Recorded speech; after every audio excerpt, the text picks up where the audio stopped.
అంటే ఇప్పుడు 2001 కంటే ముందు మీ కుటుంబ నేపథ్యం ఏంటి, అసలు ఈ రాజకీయాలకి రావాలని ఎందుకు అనిపించింది, ఇటువైపు రావడానికి గల ప్రధాన కారణం? నా రాజకీయ రంగ ప్రవేశం అనేది చాలా విచిత్రం. నేను నా జీవితంలో ఎన్నడూ ఊహించుకోలేదు. నాకంటూ ఒక లక్ష్యం ఉండే, ప్రతి మనిషికి ఒక లక్ష్యం ఉంటుంది జీవితంలో, ఫలాంది కావాలి అని. నేను అడ్వకేట్ కావాలని అనుకున్నాను. యాక్చువల్గా నా జీవితంలో నేను అడ్వకేట్ కావాలి అని అనుకున్నాను.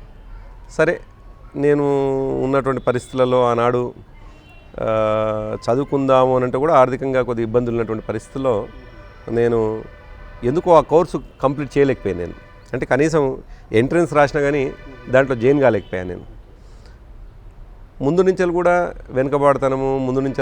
వెనుకబాటుతనం పైన పోరాటము, నేను చదువుకుంటున్న రోజుల నుంచే నాకు ఆవహించున్నటువంటి లక్షణాలు అవి. నేను భువనగిరిలో డిగ్రీ కాలేజ్ చేస్తున్నప్పుడే అక్కడ ఉన్నటువంటి కాలేజీలో ఉన్నటువంటి సమస్యలపైన, కాలేజీలో ఉన్నటువంటి ఇష్యూస్ పైన నేను అనేక సందర్భాల్లో, సహజంగా ఆ ఏజ్ పిల్లలకి ఏముంటుందంటే విద్యార్థులకు మధ్యలో సహజంగా సంఘర్షణలు ఉంటాయి. విద్యార్థి సంఘాల పేరు మీద ఒకరికొకరు సంఘర్షణ పడుతుంటారు. నేనేమో విచిత్రంగా నేను ఎప్పుడు మేనేజ్మెంట్ పైన నా పోరాటం ఉంటుండే. నా పోరాటం అంతా కూడా మేనేజ్మెంట్ పైనే. పోరాటం ఏంది అని అంటే విద్యార్థులకు సరైనటువంటి సౌకర్యాలు కల్పించలేదని, పుస్తకాలు లేవు అని, ఆట వస్తువులు లేవు అని ప్రశ్నించే తత్వం. నేను కాలేజీకి పోయినంటేనే కాలేజీలో ఉన్నటువంటి పిల్లలు ఇవాళ బంద్ అవుతుందో, ఇవాళ క్లాసెస్ బైకాట్ అవుతాయో అనేటువంటి భావనలో ఉండేవాళ్ళు. సో అది ముందు నుంచి ఉన్నటువంటి దాంట్లో నేను 96లో అప్పుడు తెలంగాణ విద్యార్థి సంఘం అనేటువంటి ఒక సంస్థని ఇన్ఫార్మల్గా, జనరల్గా మామూలుగా స్టార్ట్ చేశాం నిజానికి కొంతమంది మిత్రులతో. బిఫోర్ 2001 92లో నేను చెప్పేది, 1992లో. ఆ తర్వాత 96లో తెలంగాణ మహాసభలో యాక్టివ్గా పనిచేశాను. తెలంగాణ జనసభలో పూర్తి యాక్టివ్గా కాకపోయినా, ఎందుకంటే సంస్థలు ఎవరు పెట్టినా యావంత ఏంటంటే తెలంగాణ రావాలి. అవి విప్లవ సంఘాలు ఆ సంస్థ పెడుతున్నాయా, లేదు రైటిస్టులు పెడుతున్నారా, నాకు సంబంధం లేదు. నా సంబంధం అంతా అది తెలంగాణ పేరు మీద నడుస్తున్నట్టు ఒక సంస్థ. అది ఎవరన్నా పెట్టని, నాకు ఆ పెట్టినటువంటి వాళ్ళ నిబద్ధత మీద నాకు నమ్మకం ఉంటే నేను తప్పకుండా వాళ్ళతో యాడ్ అయ్యి ముందుకు పోయాను నేను. సో అట్లా 96లో మహాసభ కావచ్చు, 98లో జనసభ కావచ్చు. జనసభ నిజానికి అప్పటికే నిషిద్ధ పార్టీ అయినటువంటి పీపుల్స్ వార్ పెట్టింది. నిజానికి పీపుల్స్ వార్ పెట్టొచ్చు, కానీ నాకున్నటువంటి అదేంటి అంటే నేను తెలంగాణ కోసం పనిచేయాలి. సో అట్లా నేను పని చేసుకుంటూ పోతూ ఉన్నానే తప్ప నేను ప్రత్యక్ష రాజకీయాల్లోకి, నేను రాజకీయ నాయకుడిగా ఉండాలని నా జీవితంలో కోరుకుంది కాదు.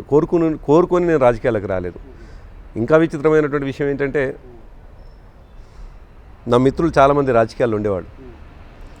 వాళ్ళు ఎప్పుడైనా తెల్లబట్టలు వేసుకుంటే నేను తెల్లబట్టలకు పూర్తి వ్యతిరేకింది. నేను ఖద్దరు బట్టలు అంటే నా మనసులో, ఖద్దరు బట్టలు వేసుకున్నటువంటి వ్యక్తి అంటే వీళ్ళు మోసం చేస్తారు అనేటువంటి భావనలో ఉండేవాడిని నేను. ఆల్మోస్ట్ నేను తెల్లబట్టలు వేసుకున్న దాకా నాకున్నటువంటి అభిప్రాయం అదే అభిప్రాయం ఉంటుండే.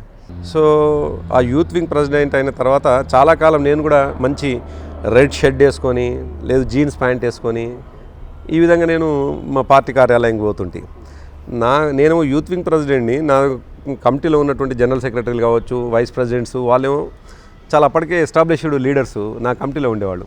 వాళ్ళు పెద్ద పెద్ద లాల్చీలు వేసుకొని ఇట్లా కనిపించేవాళ్ళు నాకు.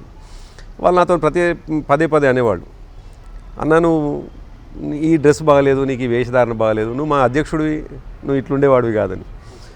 నాకేమో ఎందుకో ముందు నుంచి నా ఆలోచనలకు అనుగుణంగా ఏమిటంటే ఈ తెల్లబట్టలు వేసుకోవడాన్ని ప్రజల్లో కొద్దిగా వేరే భావన ఉంటుంది అనే అభిప్రాయం ఉన్నటువంటి వాడిని నేను. సో అనివార్యంగా చిన్నగా షర్టు మారింది, ప్యాంటు మారింది. ఇవాళ నా ఆహార్యం ఈ తెల్లబట్టలు లేకుండా నన్ను గుర్తుపట్టలేని పరిస్థితి అయిపోయింది. అంటే ఎంత విచిత్రంగా, నేను ఏదైతే కోరుకోలేదో నా జీవితంలో, ఏదైతే వద్దని అనుకున్నానో, చివరికి అదే నన్ను బలవంతంగా అటువైపు నెట్టబడింది. అయితే నేను ఒక ఉద్యమకారుడిగా కొనసాగింది నా ప్రస్థానం అంతా. నిజానికి 2014 వరకు కూడా టీఆర్ఎస్ పార్టీ పూర్తి స్థాయి రాజకీయ పార్టీ అయినప్పటికీ ఒక సెమీ యాక్టివిటీ ఉన్నటువంటి పార్టీగా కొనసాగింది.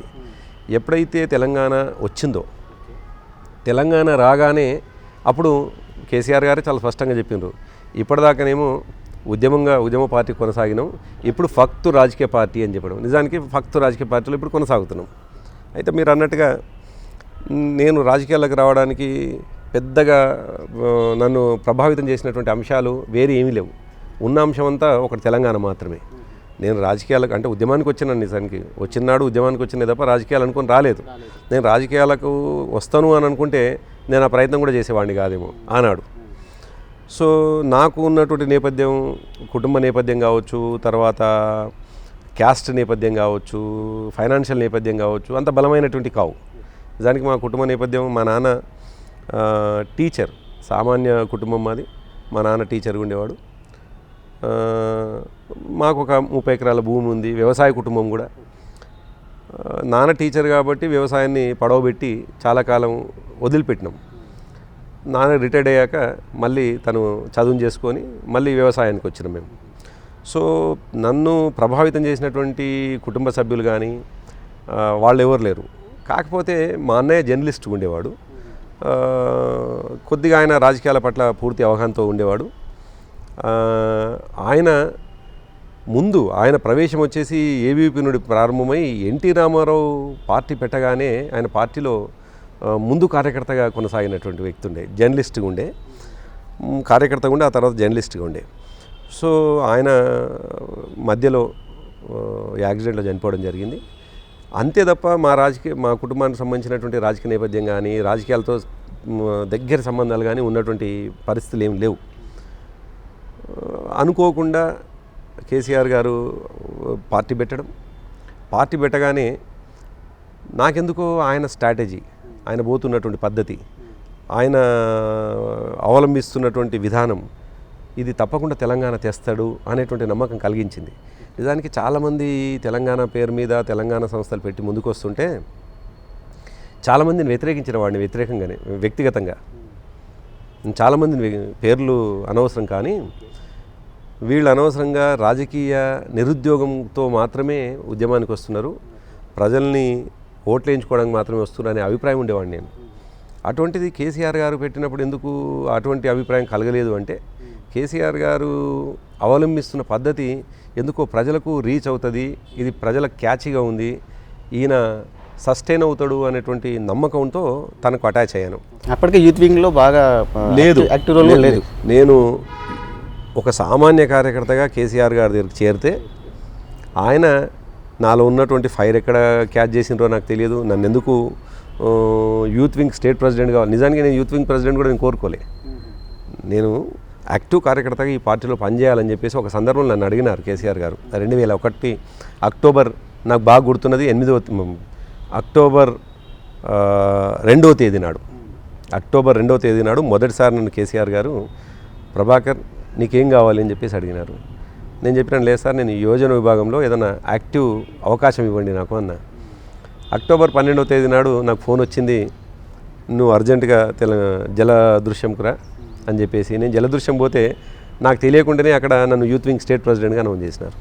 సో అట్లా అనుకోని పరిస్థితుల్లో మాత్రమే నేను రాజకీయాల్లో రావడం జరిగింది.